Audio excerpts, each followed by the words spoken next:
going on with Hey, first of all, let me apologize for the technical difficulties, but I'm not a tech guy, and I was on the freeway back home, and then I got a text that said, "Oh, now it's working," and then I came back. So, thanks for sticking in there with me. And Terrick, welcome to the old school roundtable. We finally got a judge on here because that's what Milo's been looking for, a judge that we can finally grill to the point where all the questions that we have are finally going to get answered today. Milos Sarcev has nothing on me. After this podcast, I'm going to grill him about the truth. Okay. There you go. Okay. Well, I can't wait. Hey, Dennis, I tell you this, on the grand opening of Torture Gym here, there was Jay Cutler, Dennis Wolf, Terrick, and myself. So I said, okay, Terrick, tell me about 2007 Olympia. And he put me to my place. He explained everything. He saw Jay winning, rightfully so. So I mean, everybody saw Jay winning. I mean, that's an easy question.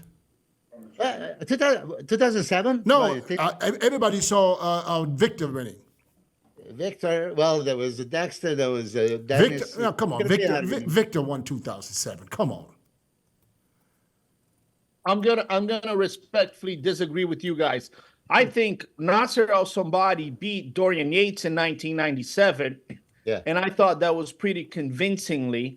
I thought Nasser was a much better bodybuilder than Dorian Yates. But in 2007, Victor Martinez was more conditioned than Jay Cutler. But Jay Cutler had the width, right? And in a lot of poses, Jay Cutler outmassed Victor Martinez. So we all love the backup quarterback, right? We all love the backup quarterback. And I believe in that competition, Jay Cutler barely beat Victor Martinez. But I do think because of his width and his muscularity, he was still superior than Victor Martinez. I think if Victor had a little bit more mass. Yeah, we can all agree to disagree, because I totally disagree, and I know a lot of people do. But hey, listen, that was 2007. We're in 2024. It's okay, but listen, this is perfect opportunity.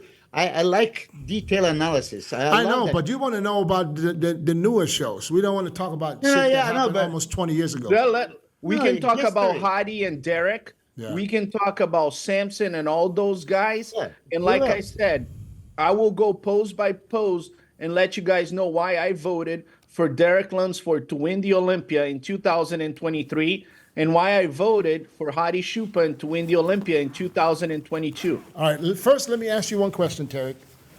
Are you judging the Arnold? No, I'm not. Good, because then we can include you in the prediction, which we will do later. I'm just asking because as an active, if he would judge, I wouldn't put him on the spot like that, because that's not fair, of course, and a judge can't do that. But can I say this? Jay Cutler is very much disturbed that people are questioning his victory. In one of those podcasts, How do you know?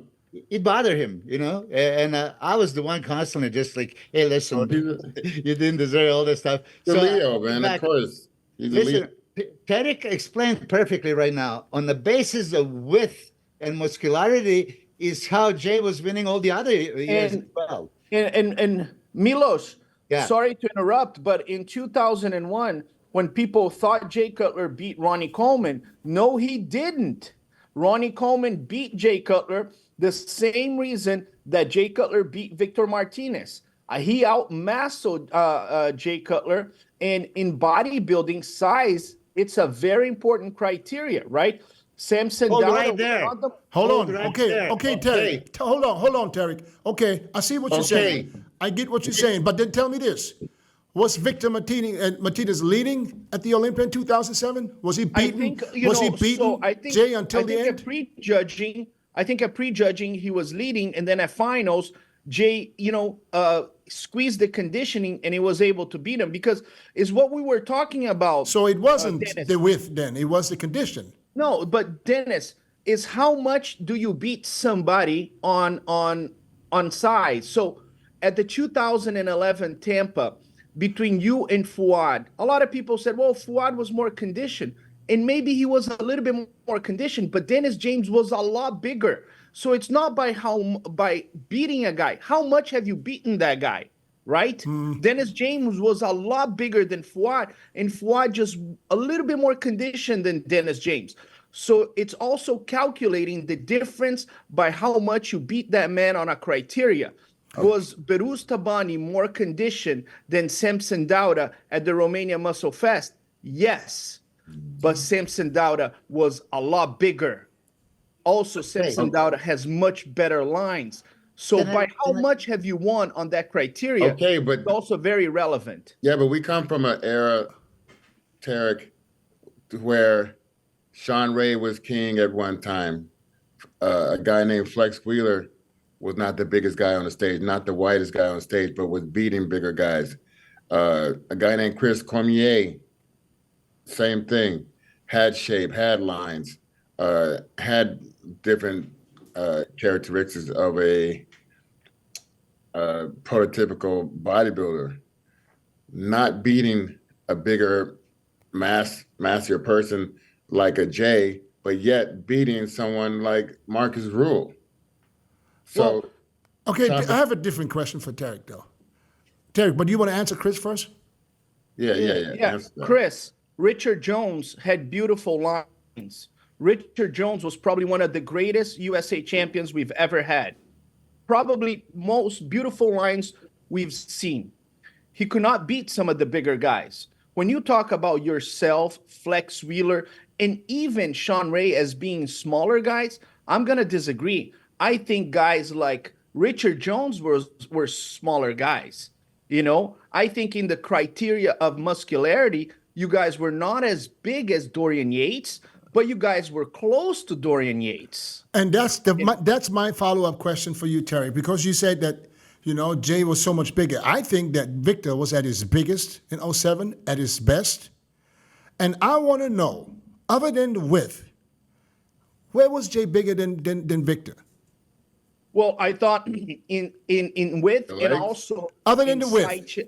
I think in girth, if you look at the side chest and the side triceps, you can please see rewatch that Jay, you got to rewatch the video. No, Jay Cutler had tremendous girth. Put it up, Kylie. Look, we're talking about 2006, 2007. This man had just beaten Ronnie Coleman. And now we're saying that he doesn't have the physique to beat Victor Martinez. I never said that. What I'm saying is because I'm trying to understand what you're saying. And you're saying, yes, the bigger guy won. That was it. You said in the beginning, Victor was more conditioned than Jay. Now, if I put him next, Jay has the width. Jay has a structure that's always big. But when I look at Victor, especially in 2007, where everything came together for him, the roundness, the fullness, it was all there. He had that 3D look, and he was totally full. So I would challenge pose for pose, body part by body part, and wanted to know where was Jay in that moment bigger other than the width. I think in the side poses, I think in the side chest and the side triceps, Jay Cutler presented a reasonable amount of girth that was superior than Victor Martinez. If you look at some of the front poses where you can see the lines of Victor Martinez, yes, he probably beat Jay Cutler on that. And even the back double biceps, I thought Victor Martinez back double biceps was incredible. But overall, in terms of side poses and muscularity, Jay Cutler was a lot bigger. Now, there was an improvement between prejudging and finals where Jay Cutler got better in his conditioning. So, and I mean, I'm not saying this was a walk in the park for Jay Cutler. This was probably the closest decision he's ever had. The only decision that I would vote against what happened was Nasser El-Somebody against Dorian Yates 1997. I thought if I was sitting there at that judging panel, and again, I wasn't, I would have voted for Nasser to win that show. Yeah. Okay. Many guys. That's the only show you can think of that off the top of your head? No, Chris, let me give you some credit. That it probably didn't go the way it should have went. Let's stroke Chris's ego for a minute. Some credit. I would have had you winning maybe Let me see the Arnold Classic. Maybe if I Twice. was sitting there, Chris, and you and Twice. Dexter, maybe I would have pointed to you beating Dexter on that Arnold Classic. But I would have to review the pictures and the video. But So, I thought do that that. was the closest but one. as a judge, because you bring up Dexter and Chris. I mean, Chris was obviously way bigger than Dexter. Why did Dexter beat him at that point? So, Dennis, I would have to look back at that one.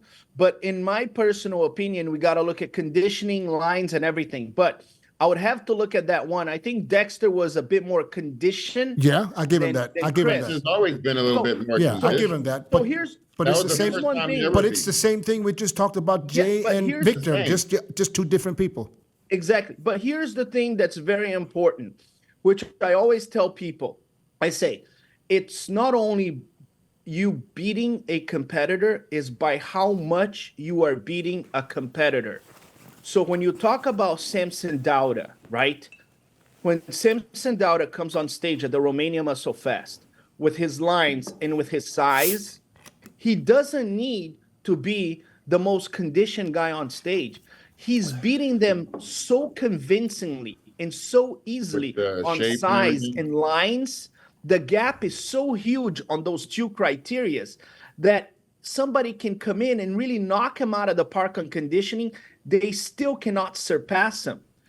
I'm glad know, you and I'm open. gonna I'm put glad this you in open numbers. enough to mention. Oh, it's a Romania pro. So now, if you compare this to the Olympia, why is he not beating Hadi or Derek? Because in terms of muscularity, if you get Samson DAUDA versus BEHROUZ Tabani in muscularity, it's a huge gap. BEHROUZ Tabani doesn't have the size or the density to go against Samson DAUDA. Derek Lunsford and Hadi Choopan have the density to come close to Samson DAUDA on that criteria. Does that make sense? So if you No. look at Samson DAUDA versus Derek Lunsford, It on a makes zero size Oh, you know, 10, you just open up a No. can of He was worms. quiet until this. It makes zero sense. Okay, listen. No. So I'm glad that exactly words that you use, because you're going to listen to this and you're going to go. Samson had a superior shape and superior size, and he cannot be compared. And now you put Derek Lansford next to him. That stands exactly the same thing. That it's 212 guy that put some size and has no density throughout upper body. There is no separation on the chest, shoulders, arms, intercostals, abs. So many things. No. So everything that you said, it BEHROUZ Tabani had Hadi Choopan conditioning. And by the way, I insist this. Let's call Hadi Choopan Hadi Choopan. That's his name, not Hadi Choopan. Choopan. So if you put BEHROUZ Tabani next to Derek Lunsford, Milos, who wins the show? Well, yeah, if that's first time competing ever, and Derek is from Iran and BEHROUZ is American, it would be slam dunk. Okay. So you're saying if Derek Lunsford was a That's what I'm competitor saying. from Iran and BEHROUZ Tabani was from the United States, Yeah, BEHROUZ and it's Tabani first time would beat competing. Derek Lunsford? If you judge physiques only, yes. Okay, because listen, and I'm going to clarify this a little bit. Oh, we're going down the rabbit hole. No, but no. that's why we're Listen, here. we don't Listen, want to accuse nobody of anything. No, here. no, no, but I appreciate the Because we can openness switch of- up a lot of And I'm not editing. And I'm not so- editing. I'm not editing Colors. either. I know everything. we can We edit switch it. up colors on But, people. no, listen. If you're looking for what Get a you were black- saying, lines black of Jay Samson are Cutler up so in this- superior.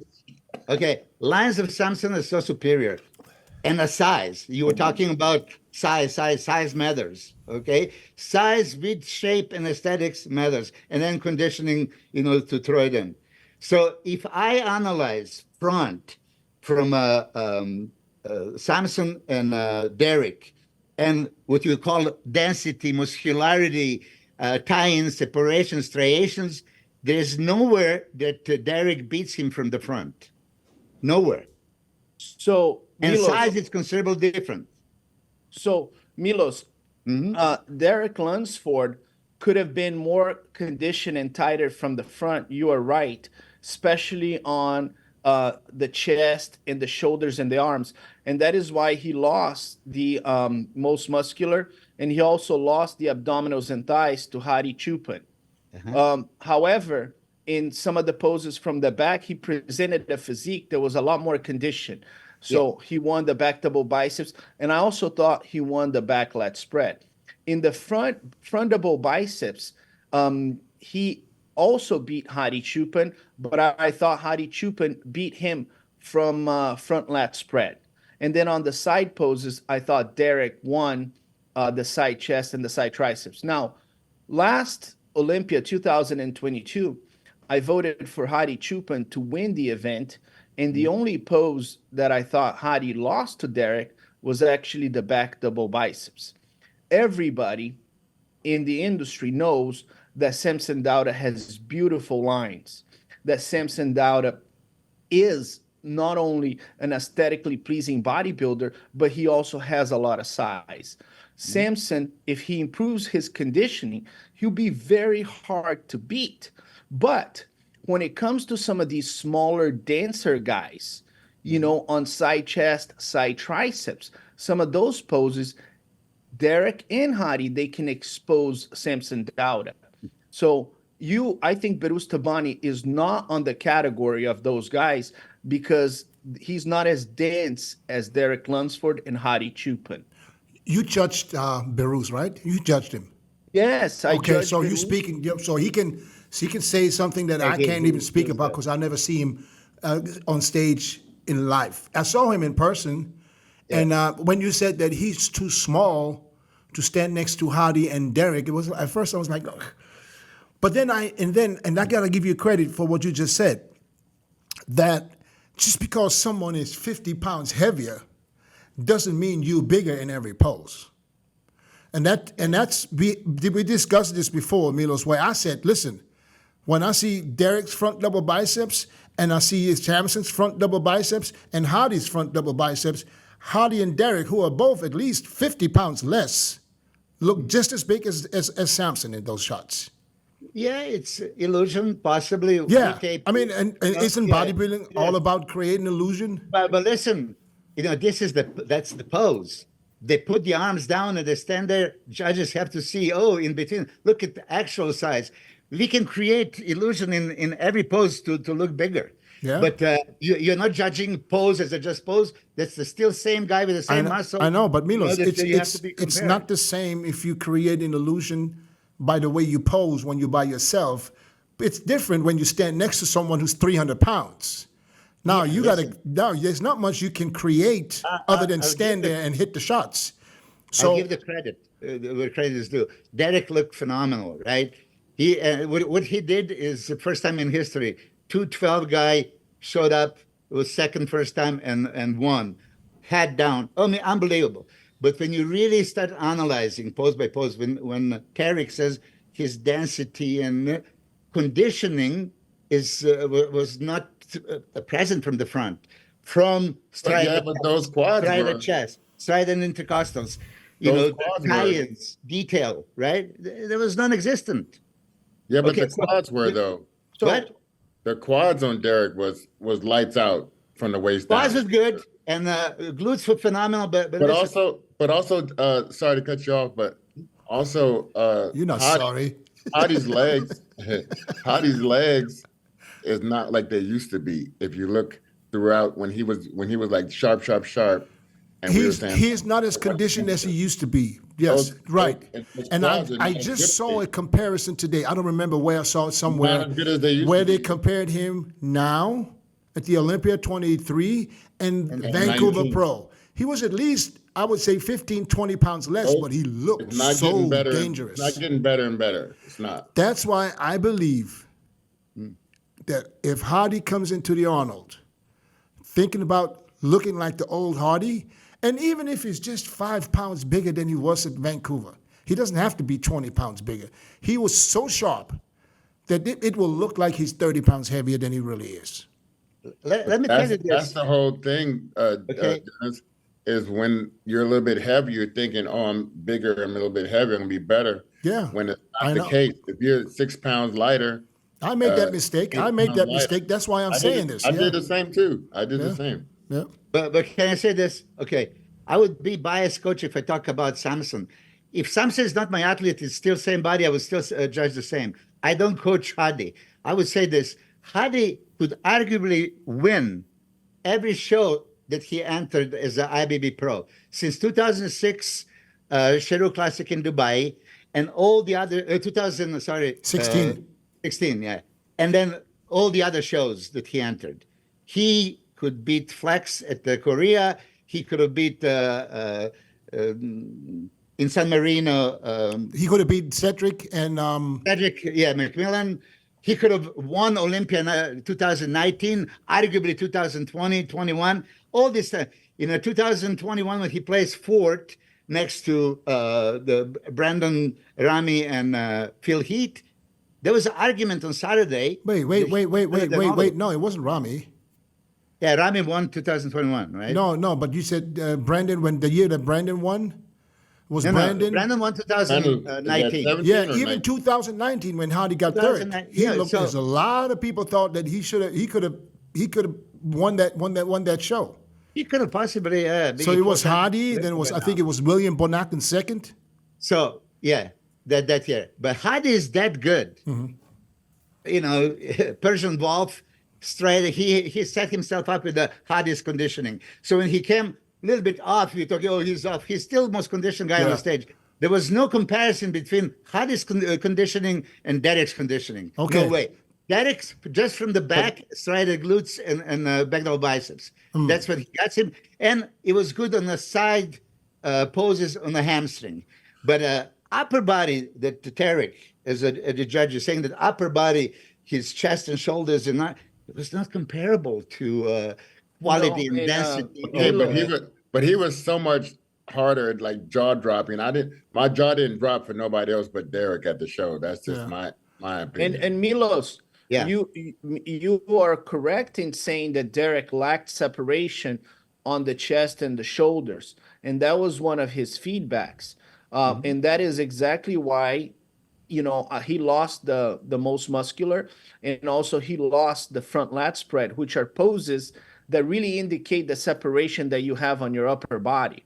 Now, in the back double biceps, in the side chest, in the side triceps, back lat spread, those poses don't emphasize the separation that you're going to have on your chest, right? They emphasize other items. So you are not incorrect in pointing out that Derrick had a flaw. Absolutely. You're not incorrect in saying that. But you also have to take in consideration that every competitor has a flaw. Samson DAUDA could have been more conditioned. Hadi Choopan should have been tighter from the back as well. So no bodybuilder has ever been perfect. Ronnie Coleman, he didn't have the best abdominals, but he still won 8 Olympias.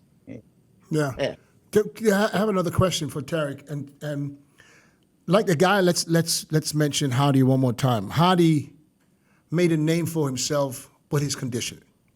Okay, that's how we started looking at Hadi first, because who is this guy that's peeled inside out?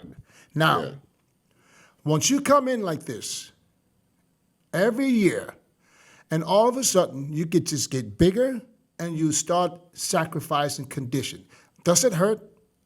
Does it hurt? Yeah. The judges will literally say, okay, he's off, even though he's harder than most other guys? Well, that has been people also made a mention about Dexter Jackson, right? Dexter Jackson was always conditioned, and if Dexter showed up a little bit off, people would over punish him because he's not in his traditional conditioning. And Dennis, that doesn't matter for us judges. Okay. If Hadi shows up a little bit off from 2021, but he's still the best competitor on stage, he's going to win the show. Now, our feedback is going to say, Hadi, you won the Olympia 2022, which is what I told them. You won the 2022 Mr. Olympia because you added some size, but your conditioning was not as good as 2021. Now, we don't over punish somebody based on history. We just judge what we see in front of us. Good. It's just questions that I throw out, or just questions that I think that the fans will have if they could speak to you and get some info. Milos, go ahead. I can see you. You have something. No, by the way, I want to make it clear that I'm not making the favoritism and nationalities and all that stuff. You know, when I mention now, when I'm thinking back, people are going to take it that way. We all know that IFBB doesn't compromise.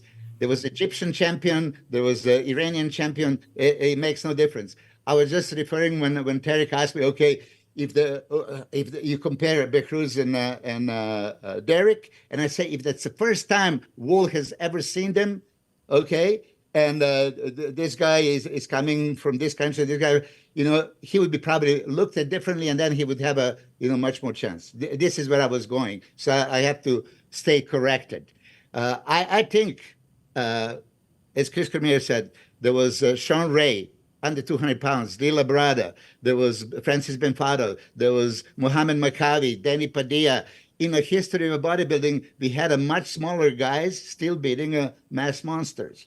You know, so, you know, you have to consider physique. And second thing, from the start of Mr. Olympia, from Larry Scott to Sergio Oliva, Arnold Schwarzenegger, and you name it, Franco Colombo, Chris Dickerson, blah, blah, blah, brings in, nobody had a striated glutes. Now, striated glutes is a measurement, okay, this is a conditioning. If you have a striated glutes, you're conditioned. So on that note, when I say striated glutes on... yeah, but that's not really true, though. Phenomenal. That's not really true, though. You can have crazy striated. Use Derek as an example right now. Okay. He has the most craziest glutes of all of them. If that will be an indication of his overall condition, then he must be the most shredded guy from the front, too. Yeah. Exactly. And, Hold on. and that's not the case, because everyone has striated glutes, but no one has striated physique. That's exactly where I'm going. So Derek had a striated glutes and crazy back double biceps. Crazy hamstrings, no too. No other body part was striated and dry and conditioned. I think I would say his back was pretty dry. But his what? His back double biceps was from top to bottom. That's what I said. Yeah. Striated glutes and back, especially back double biceps, right? But other than that, so where do we put the value? In Derek's defense, I think when he came out, good pump, he came out, he was great. I thought he faded a little bit, and you could see when someone fades, the body parts that he has to pump up the most will go first. But then you And say that like is he was, what we always criticize Derek for, the flat chest, you know, and just not the fullness up here. So when he came out for his mandatories, Derek, you were there, so you can tell me if I'm right or wrong. When he came out for his mandatories, he killed it. So, you know, I agree with Dennis James. And once again, you know, let's look at the history of competitors. Hadi Choopan has been traditionally one of the most conditioned competitors. He's gained tremendous amount of size, but in the last two Olympias, including the Olympia that he won, he compromised a little bit his conditioning. I judged Samson DAUDA in 2018 in Italy, and I judged him in 2019 in the UK, where he placed second. And my feedback to him at that time was, you have some of the most beautiful lines. You need to add size and improve your conditioning. He has done one of them. He has improved his size, and he's still working on his conditioning. If we look at Derek Lunsford history, I remember when he was a middleweight at the USA's, and it was possibly his best conditioning when he was an amateur. When he turned pro in 2017, he turned pro as a light heavy at the USA's. He beat the heavyweight Jacob Wilson, and he beat the super heavy Patrick Moore on that event. In that show that he won the overall at the USA's, and he beat two guys that were bigger than him, Derek Lunsford was not at his best conditioning. He was not. He had tremendous width. His clavicle bones were amazing, small waist, beautiful lines. He went on to win the Tampa show, and then he placed second to Flex Lewis. He was the guy to be. I mean, everybody was talking about Derek Lunsford as being the successor on the 212. What happened? He ended up losing to Flex Lewis, took second. On the following year, it was a sure thing. Derek Lunsford was going to be the 212 champion. He lost to Kamal. And then in the following year, he took fourth. as a 212 fourth. This man got together with Hani Rambot. They worked on their conditioning, and then he came back to win the 212 because his conditioning was great. Derek still has to work on his conditioning. That's something that he needs to be aware of it. He does not have the historical success in conditioning as Hadi Choopan, but you got to give credit to this man. He has improving, and he's won shows when he wasn't at his best. Yeah, but Hani said that it's because his new muscle is the reason why it's. How much sense does that make, Chris? New muscle. Say what Hani said. I know, but how much sense does that make? A new muscle. You know, when you're 17, 18 years old, you're striated.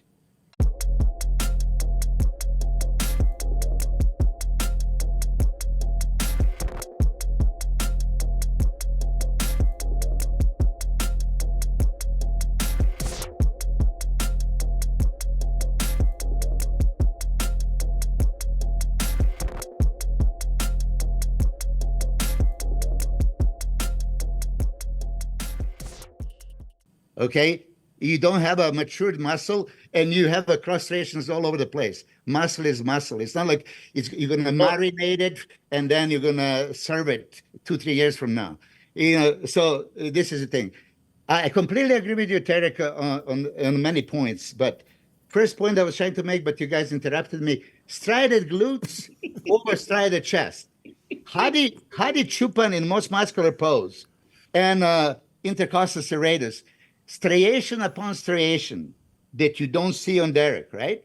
So upper body, from any angle, side chest, side triceps, you can still see that, okay? Even a front lat spread, I agree with you, when you do the frontal biceps, you open up so you don't see, you know, much of the detail. But comparing striated glutes of, and valuing striated glutes of Derek higher than striated shoulders and chest and intercostals and abs. No. Milos, you know, this is what I'm saying. Milos, you're identifying this bodybuilding competition as just a competition between Derek Lunsford striated glutes and Hadi Choopan separation on top. There's a lot more to it. Andreas Munzer had the most striated chest, shoulders in the history of bodybuilding, and he never won a pro show. So it's a lot more than us identifying the fact that, you know, Derek Lunsford has striated glutes, but he's not separated on top. Let's look at the lines of Derek Lunsford. Let's look at his width. Let's look at his V-taper, the clavicle bones with his waist.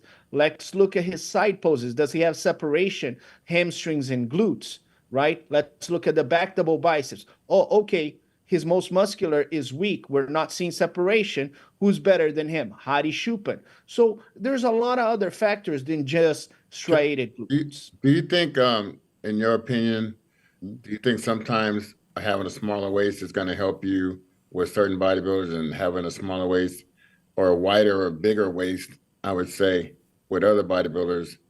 Does it? It just seems like it just seems like to help a certain mindset behind the placing. Sometimes that varies to me. Chris, I'm a very honest person when it comes to genetics.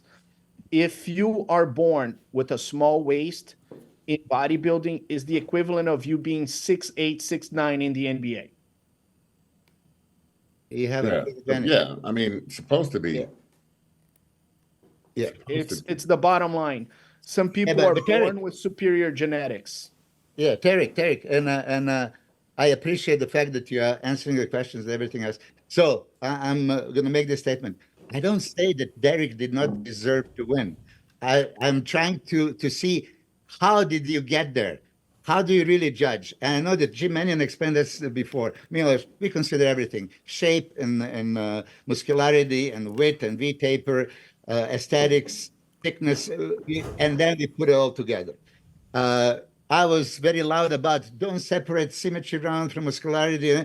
I think that everything is included. I heard you in your analysis that the quarter turns count so much. So quarter turns used to be symmetry round, which I applaud you for.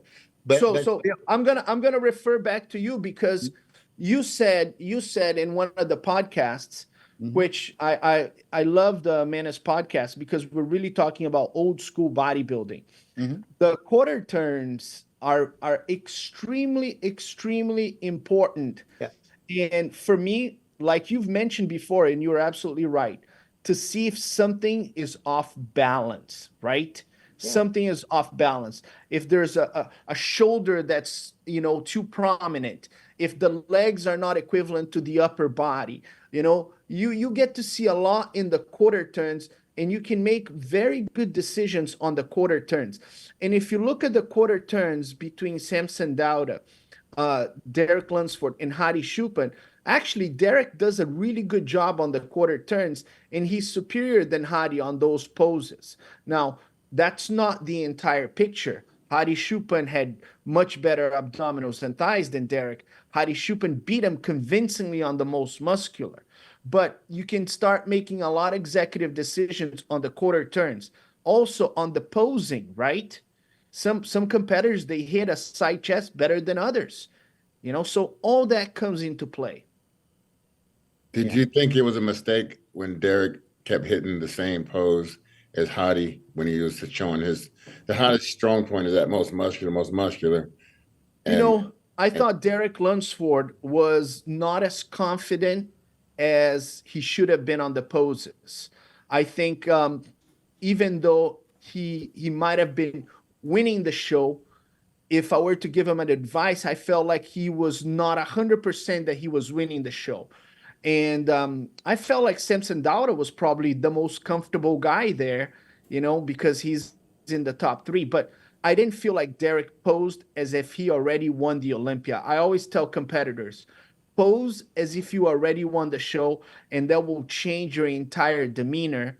And that would be one of my feedbacks to Derek. Derek, you know, even in the finals, there was a little bit of sense that you are not the Olympia champion. You need to pose with more conviction.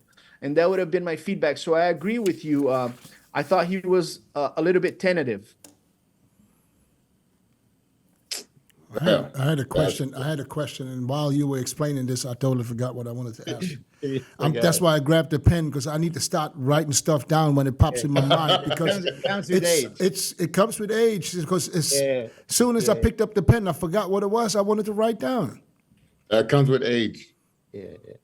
I mean, still, you know, for me, the question is unanswered, because striated glutes take over striated chest and the whole torso. You know, it's a night and day difference. It's not like, oh, they're close and comparable. The quality of Hadi here and abs and everything, right? It's not comparable to Derek. Yeah, I mean, no, you're absolutely right, Milos. But if you have more striation on the chest and shoulders, and somebody has more striated glutes, even if you lean towards having more striated shoulders, more striated chest, that's just not enough to win an entire Olympia. You need more than that. You know, you need more than that. It's more than that. So when just you said like bodybuilding, Derek Lunsford beat Hadi Choopan on the back double biceps in 2022. If Hani Rambod came up to me and said, Terrick, how can that happen? Look at Derek Lunsford back double biceps is better than Hadi Choopan. I would tell Hani Rambod, Hani, it's not about the back double biceps. Good. It's a lot more than make that statement. But also, take the back double biceps out of the equation and then judge the Olympia. Okay. And another thing is, when we start bodybuilding, are they there to build the striated glutes, or we are there to build the shoulders, chest, arms, lats? What is the point of bodybuilding? Striated glutes? I mean, the value of the side.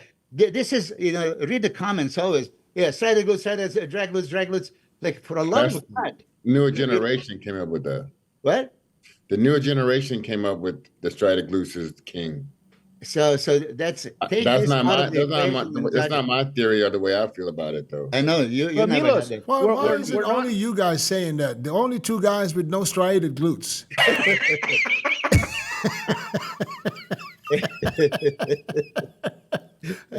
But seriously, I mean, I've seen lines before. Hey. Yeah, all of one us. big line, one big one right through the middle. Dennis, Chris, Terrick, when you start bodybuilding, You know, you just started lifting. Well, let me build those glutes. Hey, Let me get those striated I'm so I gonna can be. turn around I'm gonna be. Let me. For the t- love of God. Let me Glute tell you. region. Let me tell you an honest story. My first ever show after I started training in '92 was the Mr. Universe in 1993, and I was dieting off of someone tell me what to do. I had no idea what I was doing, and I woke up and I was like, "What the fuck? Got this thing in my ass. My ass looked like it's fucking like I need to eat. I thought I need to eat because my ass was the first thing that was shredded, and I thought that was going to be a bad thing." I said, I'm going to look like I'm stringy or some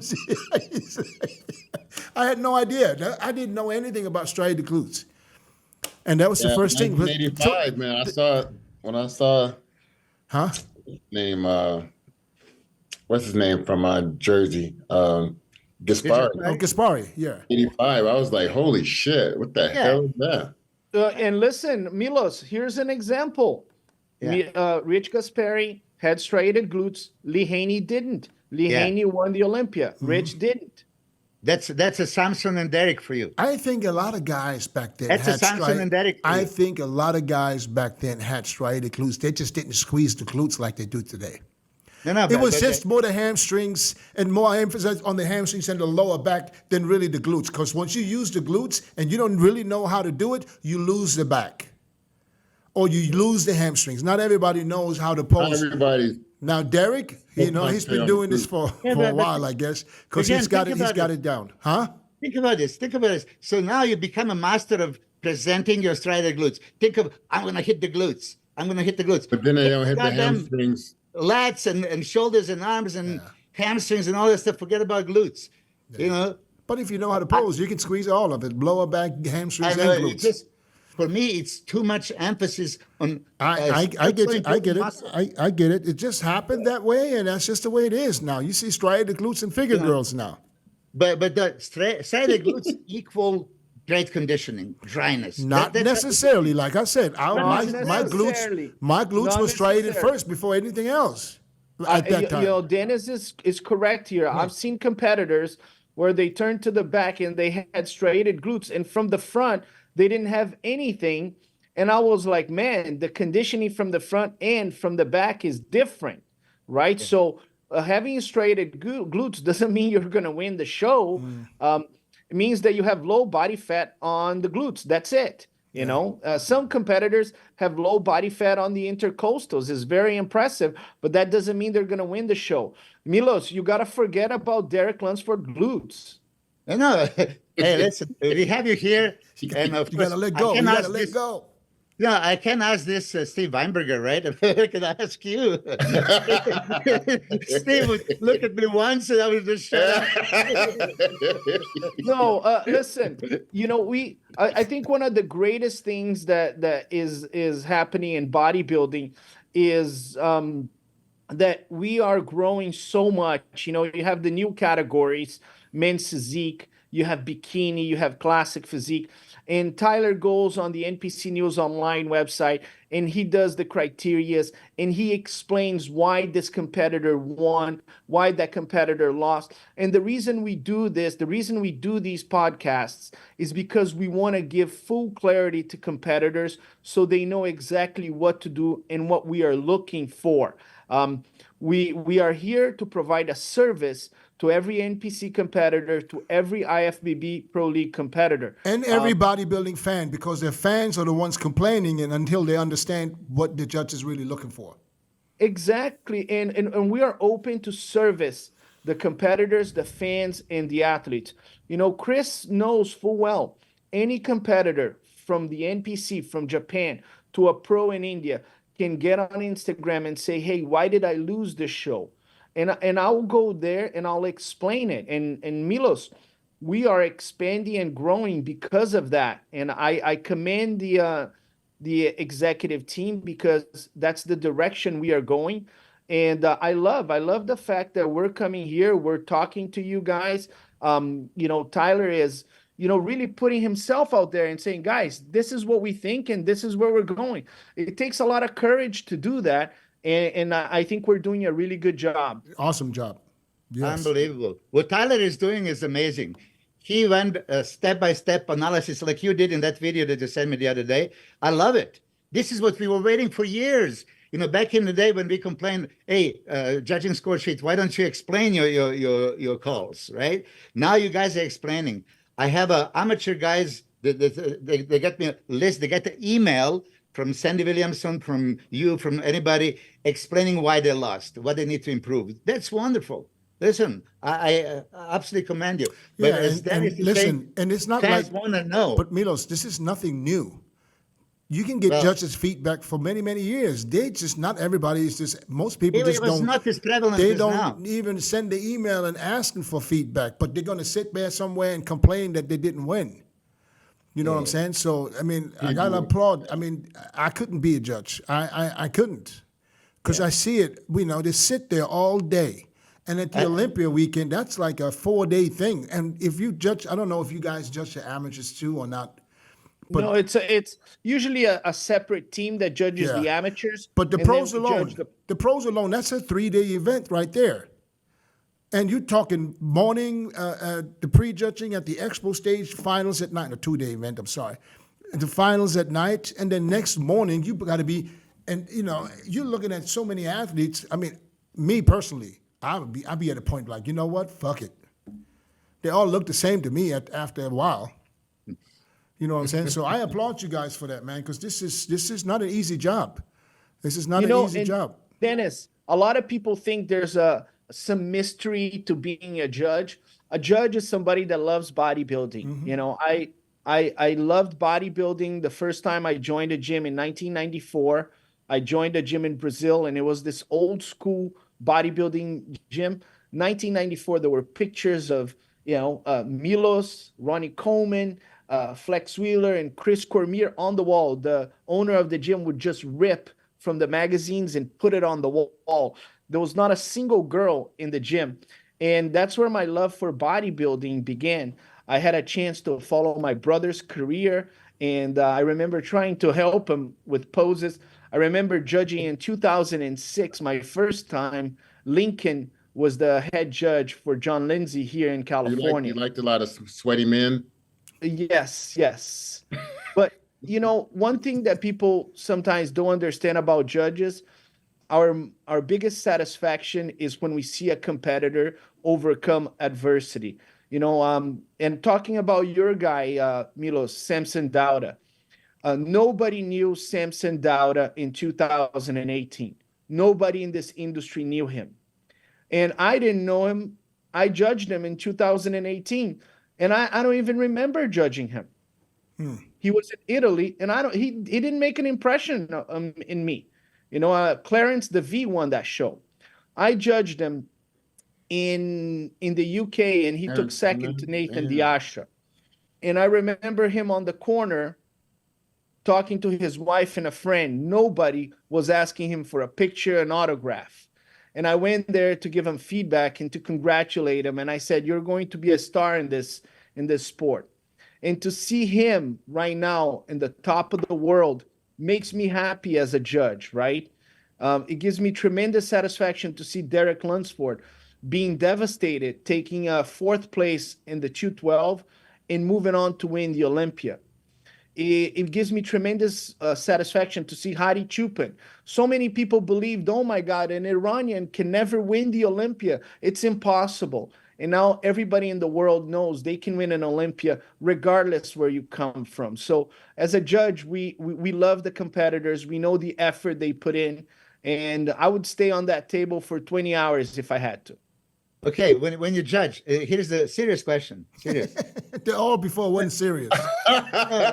But again, you know, I'm judge for talking too much, but here is an actual judge. So guys come on stage, and you guys run them 3 times, like Nathan Diasha and Samson DAUDA at UK Arnold that you just mentioned, right? No, it was a UK show. UK show. The Arnold. No, it wasn't the Arnold because he lost to Nathan at the UK Arnold. You know, this is actually I like the Battle of the UK. Yeah, but in any way, if the guy hits everything from the front, legs included, in the first round of front lat spread, frontal biceps, abdominals and thighs, next time around, the same guy is opposing but he completely does not engage his quads. So faded. Just make it easy. Hey, faded or doesn't flex, or Well, has no feeling and whatever. It's the same thing. Now, in the first round, he clearly beat him because he has those legs and has the separation. But now, in second and third round of the same comparison, he lost it. How do you judge? Oh, well, too bad, so sad. You lost it, so you lose. I know you have it, you just didn't flex it. Yeah, he wants to know, in short, he wants to know that if let's say, like an example like Derek before, he came out for his mandatories, he looked great. After he started fading and you couldn't see those body parts anymore, how would you judge that? So if he won a pose in prejudging where he flexed everything and he looked incredible, everything, and he won the front double biceps, then he comes on the finals, he doesn't squeeze his quads. Not in the prejudging finals. And the later part of during the prejudging. This is the last call out. Let's say the first call out compared to the last call out. If the last call out, he's not flexing the muscles. And this is a loaded question, so yeah, it is. Oh, then we start posing the guys, and we see that one competitor is fading and the other one is getting tighter. What happens is we get another call out, because we go, hey, things are changing here. Let's get another call out and see the final result. So this happens quite often, as the bodies change, we can ask for, hey, let's do another call out. Things are changing here. And if a competitor surpasses the other competitor, he might win the show. So absolutely. Yeah. So you got to stay on top of your game. You can't not come out, knock it out the park in the first call out, and then second, third, you start losing it. Absolutely. Derek, I'll tell you this. I put myself once in a judging sheet, and I was going to play the video and commentate Texas Pro when Jan Valier won and Steve Cooper was second and Phil Kahar was third. So I'm here. I said, I'm going to do this pose by pose. First front double biceps, Jan Valier won. The second time to do the front double biceps, I see Steve winning.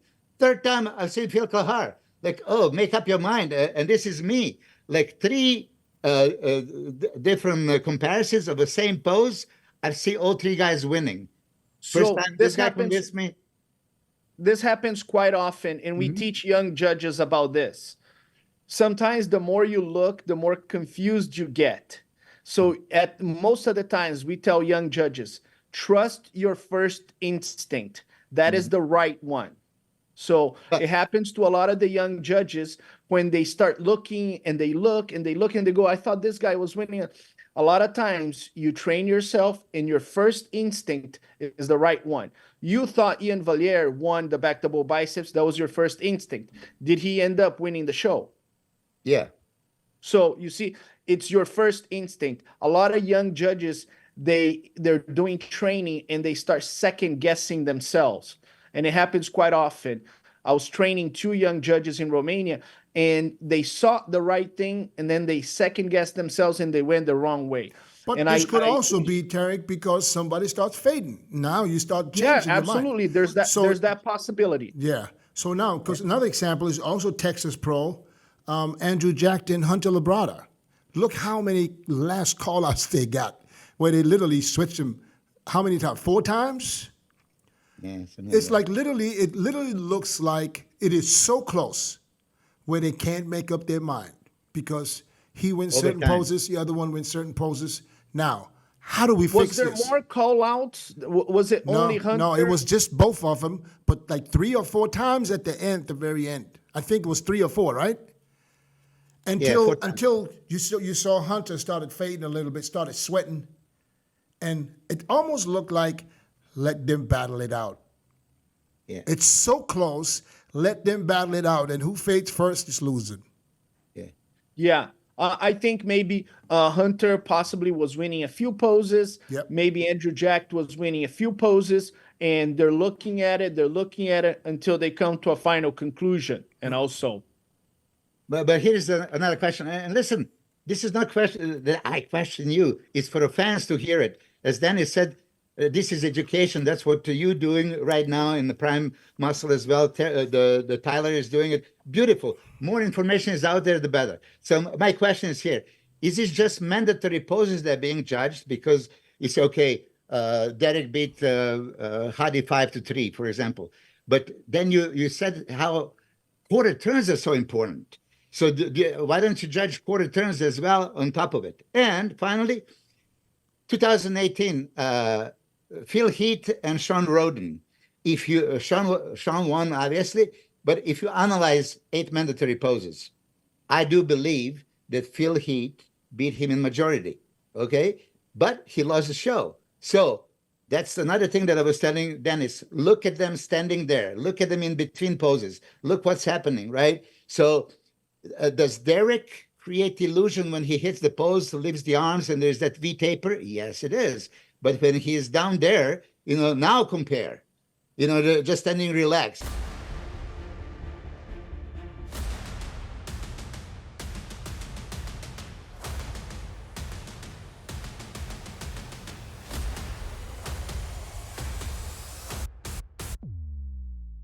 Now, when you don't vacuum and create the V taper and small illusion of a small waist, now look at his waist, which is something that I was pointing out to Dennis when they were in a lineup.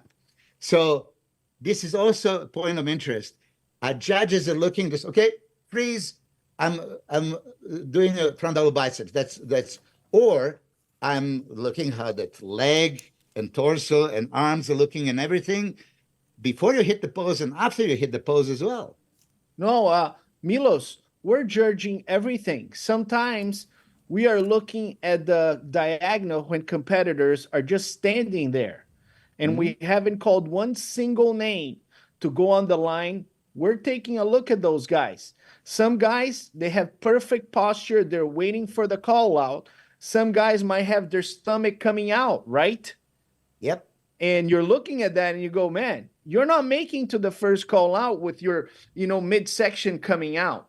So what if it's the top guy? What if it's the top guy and he just wasn't on his P's and Q's about his stance, and he's the top guy, but is gonna you if you're a top guy like Phil Heath and your midsection is coming out, you are not at your best, but you got amazing poses. You might make it to the first call out because in other criterias you're really good, but you're going to be marked down because your midsection is coming out. We were just talking about Sean Clarita. Sean Clarita had incredible poses against Keon Pearson, but he was heavily punished because of his midsection, and he knows that. So even when you're on the sides, on the diagonal, we're looking at everything. So that's why it's so important to position yourself to be aware of everything that's happening. Lee Haney was talking about conditioning is not your quantity of body fat, but is your condition to be on stage. Do you have the stamina to do all those poses and maintain your composure? That's also conditioning. Yeah. Right. How did one more question for me is I saw Derek start doing more vacuums as opposed to locking down into a ab and thigh. Should that be a vacuum and thigh? No, going to become a pose. What's happening with that? So he lost that pose to Hadi Choopan, right? Hadi Choopan presented better abdominals and thighs than Derek Lunsford. Derek Lunsford hit a vacuum, which, hey, listen, it's okay. We want them to have controlled midsection. What Derek Lunsford failed to do, he needed to hit his abdominals and thighs and then go to a vacuum. I would have been okay with that if he hit his abdominals and thighs and then he goes to a vacuum. A vacuum is you displaying that you have a tight midsection, right? But he needed to present his abdominals and thighs. Yeah, but how can you say a vacuum means you have a tight midsection? I don't think you have. I know people that have no tight midsection at all, and they could do a vacuum even in off season. So then they should be walking on stage with a vacuum at all times because that looks like you have a good midsection, right? Now, what we don't want to see is a prominent abdominal wall coming out. So you present a beautiful vacuum that shows, okay, your abdominal section is not coming out, but Derek needed to show his abdominals and thighs to win that pose. Right. And he didn't. I actually have a video that one of my Olympia TV guys shot backstage, and I saw after the show, and Derek is hitting an abdominals and thighs in the back. So I don't understand why he didn't hit the abdominals and thighs during the show, but he lost the pose. He lost to Hadi. Maybe because I feel you. I've seen him do ab and thigh pose a few times and it looked great. Maybe he wasn't confident to do it next to Hadi and wanted to not lose that pose by doing it right next to him. A direct comparison of the same pose. Yeah. Yeah, but you know, let's go back to by how much you lose a pose, right? If he presented his abdominals and thighs, even though they were not as good as Hadi Chupin, maybe he would have come close. It would have been, okay, Hadi won by a little bit. When he didn't present his abdominals and thighs, I automatically said Hadi's winning this pose. So he didn't give a chance to come close. Is that like a forfeit? Say that again? Forfeit? I said, is that pose like a forfeit? No, I mean, listen, sometimes guys, they can't crunch their abdominals and thighs. They're not in good condition. They don't have the stamina to do it. You know, we're not going to disqualify the guy. He's just. But it's a mandatory pose, and as a professional athlete, you need to be able to do a mandatory pose. So Big Ramy on the back double biceps, right? In 2022, he was quite squeezing his back double biceps, right? So I did not get to see a perfect back double biceps because he was squeezing. He's not going to get disqualified, you know, but it's just not a pose that. Yeah, I know. No, I get you. I get you. You know, there's poses that just don't look good on certain guys. You know, it doesn't matter if they do it right or wrong. There's just some body parts just don't look as good as some of the others that you have. But if he was losing that pose to Hadi because he didn't even do it, that means he lost that pose to everybody else in that call out. Correct. Yeah. Correct. Yeah, but you know what? One thing though, as far as peaking, like Derrick peaked out when he first walked out. Like when he came out for his mandatories, it was peaked out. But it's hard to keep that level of peak like throughout after that. That would be super hard. But don't you think it has something to do with preparation and experience, and it can only get better for Derrick from here on out. But also sometimes, Dennis, when you just wake up on a Wednesday, you're just not so than you are on the next day or the next day or the next day. And I don't know if it's caught in the middle, but I definitely know for a fact, you know, he peaked like nobody's business when he first walked out. Yeah. I think that really did you see it? Did you see this latest updates? Right now, he looks like he's getting ready for the Arnold. Yeah, he really does look like he could be ready. Maybe he'll jump in that thing. I know he's not, but he could. No, but it tells me how serious he is to come in even better this year at the Olympia. He's working on that right now, and I can see it. Let's put this in perspective. He won 2021 to 12. He was close second to Hadi, and then he won. I mean, he's pretty much a winner. Yeah. So it's expected he's going to be a guy to beat, and he's going to keep coming improved. And by all means, he's the first favorite to win the show. But still, I mean, I appreciate you, Terrick, more than you can imagine, for answering all those questions. Yeah. I have another question before you send him off. I got a question for Terrick. Oh yeah, okay, go ahead. No, I'm not sending him off.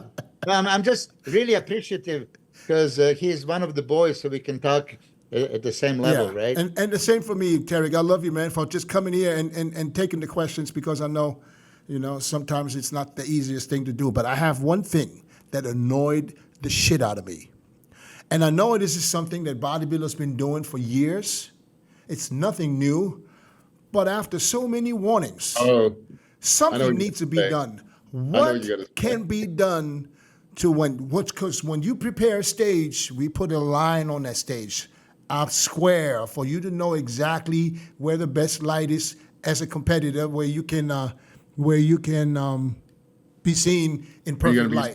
So now, I know what it feels like to know that you are when it comes to weight, undersized by 50 pounds. You want to gain some weight and you want to step forward. Now, this guy's been stepping like literally, I mean, I would say, how big is it from the square to the end of the stage? before they fall off, I would say, what is it, 8, 9 feet? 9 feet. Oh, less.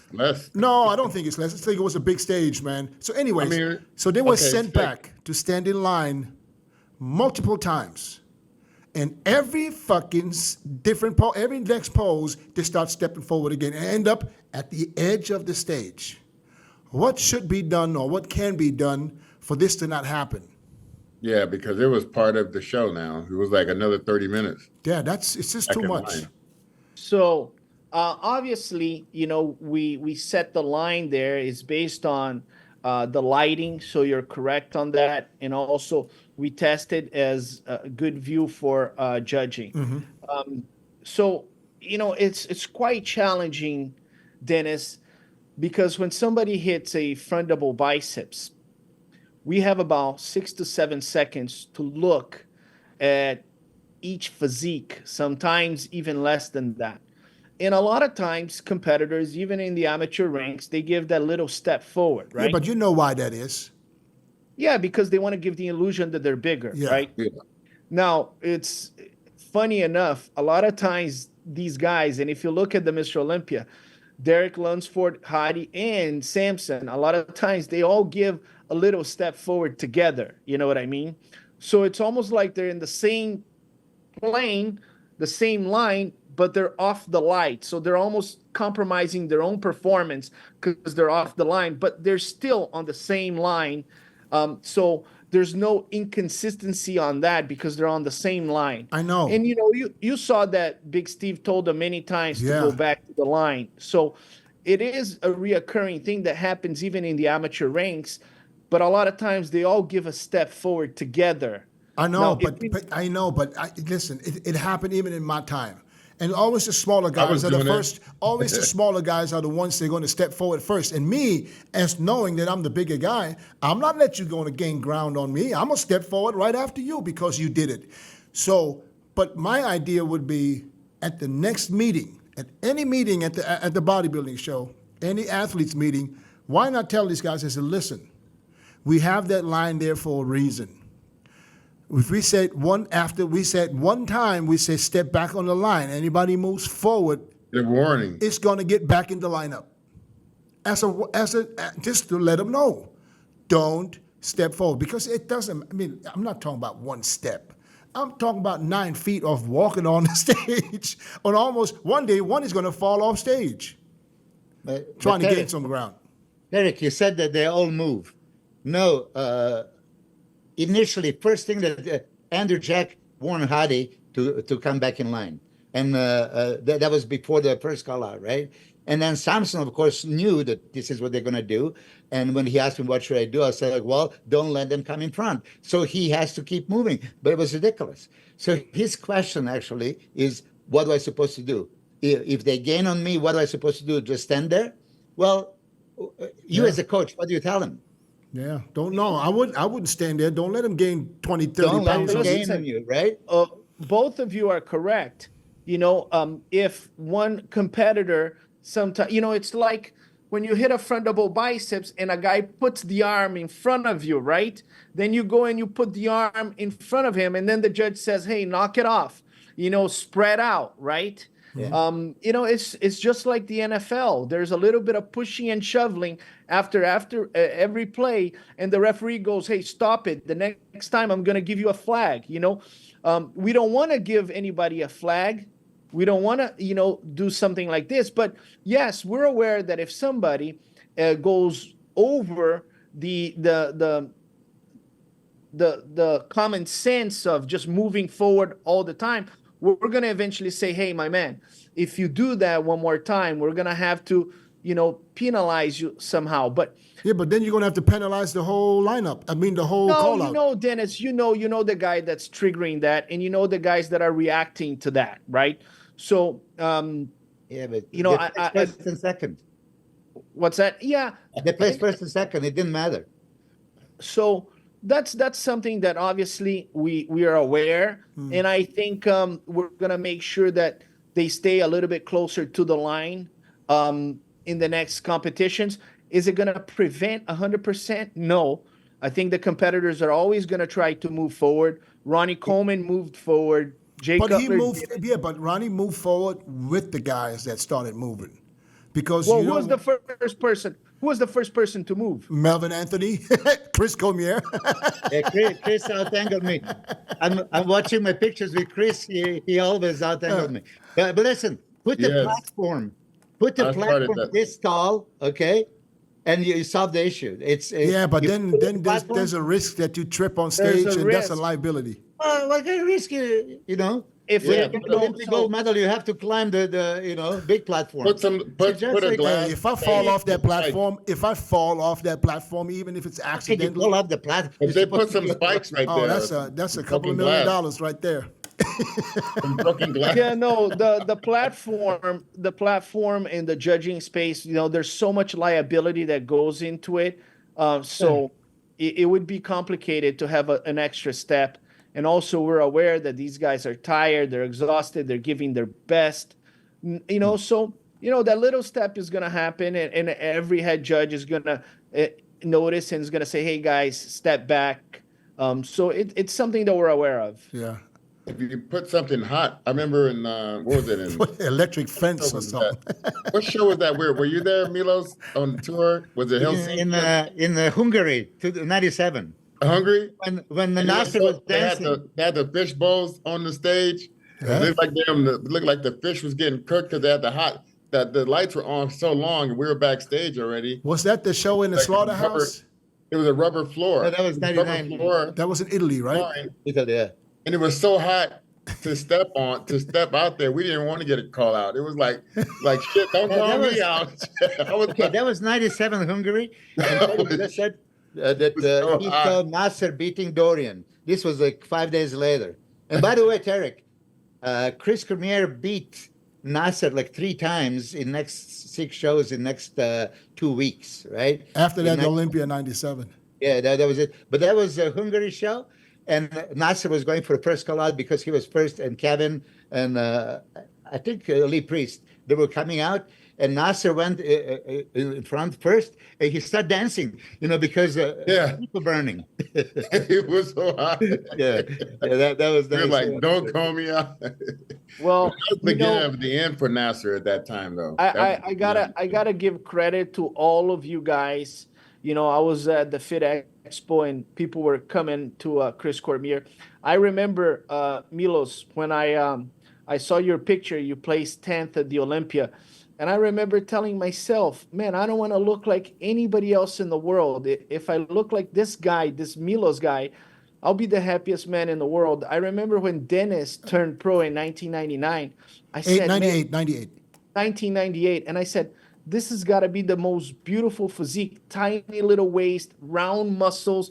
He still had hair, right, Dennis? Yep. So you guys are truly the pioneers of what we are benefiting right now. I think you guys benefited to what Arnold Schwarzenegger did, Sergio Oliva, but a lot of the young guys right now, Ryan Terry, Chris Bumstead, Derek Lunsford, and all this popularity on social media, we would not be successful if it wasn't for you guys being such a success in the magazine. So I praise you guys. That's why I'm a huge fan of the show.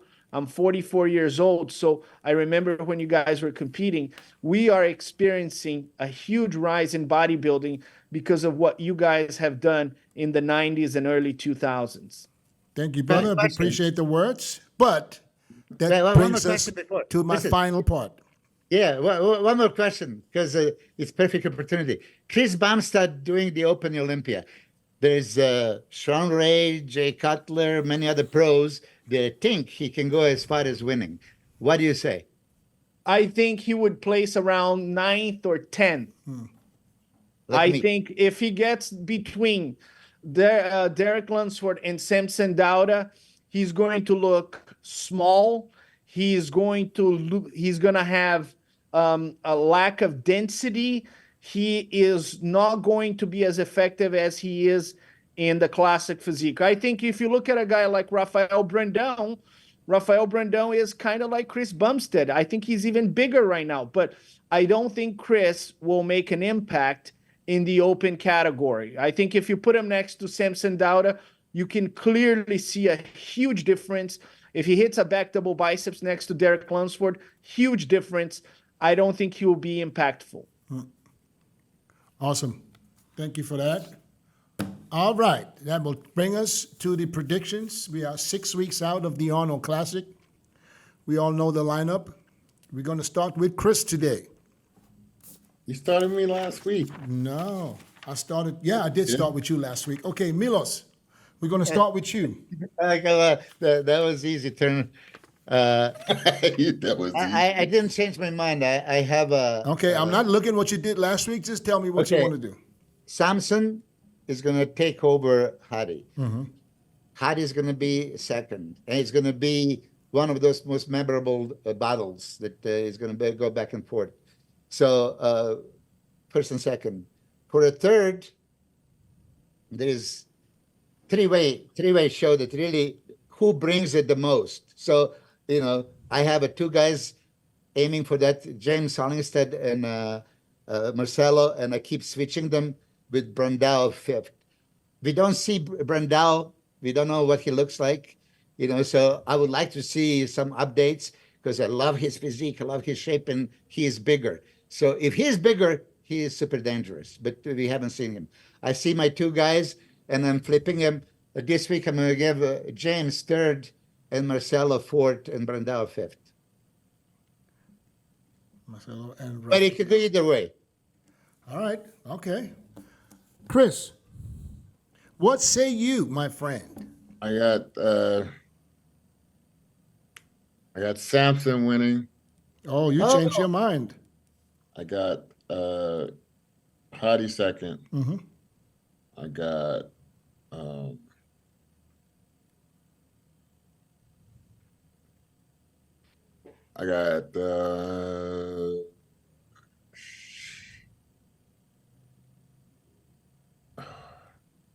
Horace third, fourth,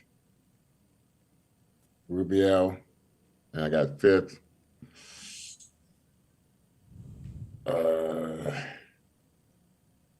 What's the other guy? What's the other Milo crew guy? James Hollingshead or Yeah. forgetting Rafael Yeah. Brandao?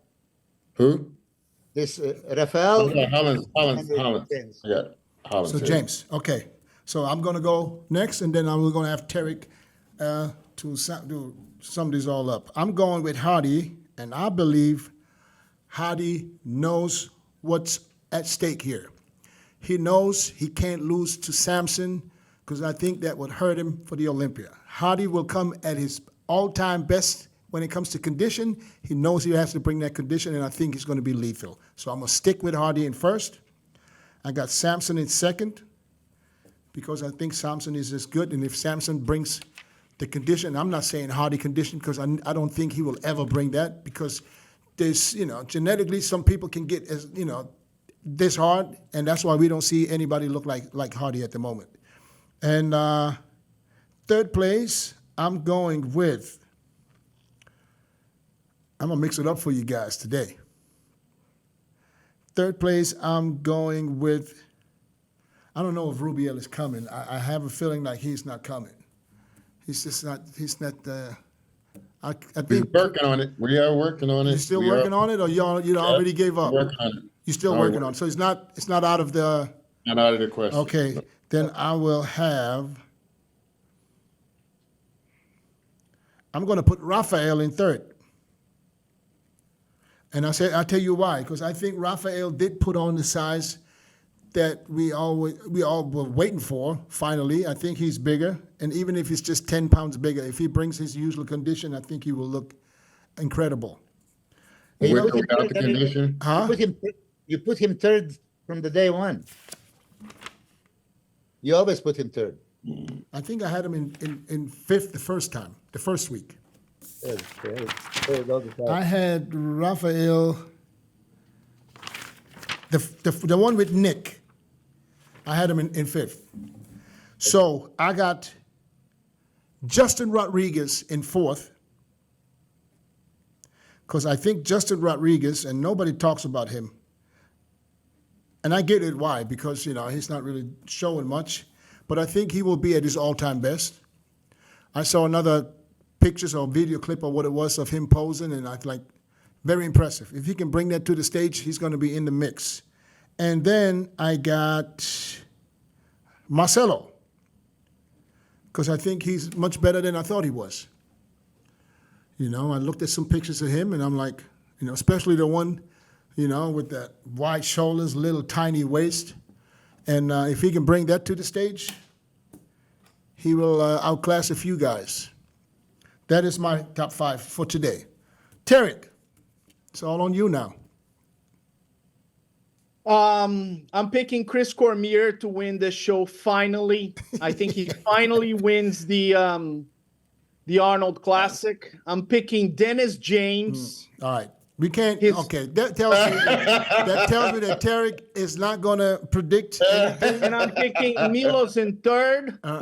I'm picking in fourth place Melvin Anthony. I just saw him at the Fit Expo on stage. He looked incredible. And I'm sorry, but I saw Sean Ray at the Fit Expo. He's coming in fifth. His midsection is coming out. You know, it's really over for him as a bodybuilder and as a commentator. Okay. Now, okay, I have another question for you. Okay, just regular questions. I get it why you don't want to, as an active judge, you don't want to make no prediction. And tell me this. Samson has not beaten Hadi in any of the show they competed against each other. What does Samson has to do to beat Hadi? Come in more conditioned. Okay. When you say come in more conditioned, what are we talking here? If you would have to say strip that many pounds off what you had last. Well, I you know, I'm not a coach. But I know, but you're a judge. You're a judge. If he has more separation, on the back, especially on the back, he's growing his back width and his back thickness is growing. But if he has more back separation and his quads have separation and he's a little tighter all over, I think Samson becomes a better bodybuilder and he could surpass Hadi. My advice to Hadi would be, Hadi, go back to your 2021 conditioning. Don't worry about size. And I think that's your best look. But I think this show, this Arnold Classic, will be very revealing about what happened in third, fourth, and fifth place. Whatever happened on those third, fourth, and fifth place might be a really good indicator of who are the next upcoming stars in bodybuilding. Because if you look at the 6th, 7th, and 8th place at the Olympia, it's kind of open. So Horace MD, Rafael Brandão, James Hollinshead, this guy, Rubiel Mosquera, how good is this guy? Whatever happens there, you know, if Hadi and Samson get in the top 2, I think that will be very indicative of what's going to happen in the future. All right. That wraps this up. Guys, I appreciate you. I'm sorry for the difficulties we had in the beginning. Terrick, thanks for hanging in there for me, man. I appreciate you, you know. Is that real wood behind you, Terrick? What is that horseshoe in that wood? So I'm at Legoland right now. I'm staying at the hotel, and I'm at the Legoland hotel room here. It's all the kids stuff. So. Oh, okay. Terrick, I don't want to mess up your name when I make the intro later, man. Is it Terrick El Guindy? Terrick El Guindy. El Guindy, not Guindy, Guindy. Okay. I just don't want to Guindy, yes. I'm asking you now because I don't want to mess it up. I don't want to be on your bad side. You see what I'm saying? I work with Chris Cormier. I'm used to anything. Yeah, me too. Nobody pronounced my name correctly anyway. Yeah. Milos Sarcev. Misko. Sarcev. But why do you have a U in your last name and you don't pronounce it? So because it's silent. In Portuguese, that U is silent. What's the point of putting something silent? It's like striated glutes, Milos. Quite straight. All right. What's the point of when it's silent? That was the best. All right, guys. You guys, hey, everybody be safe. Peace out, guys. God bless you all. We'll talk next week. All right. guys. Take care. Bye-bye. Thank you.